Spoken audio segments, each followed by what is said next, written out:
Okay, I just want to show you this ZEISS IKON container that I have.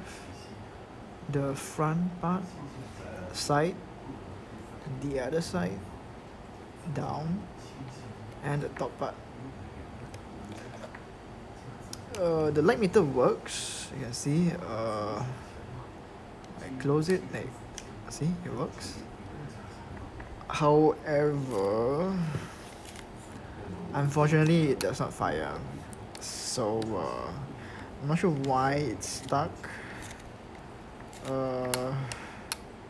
Yeah, probably need some servicing or whatever. This is the back compartment.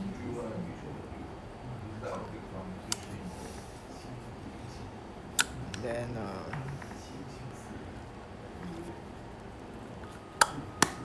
let me show you the glass.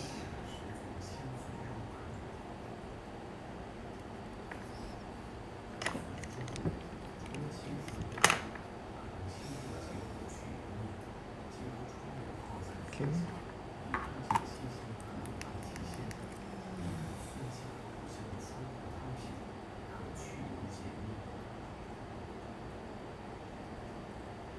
Okay.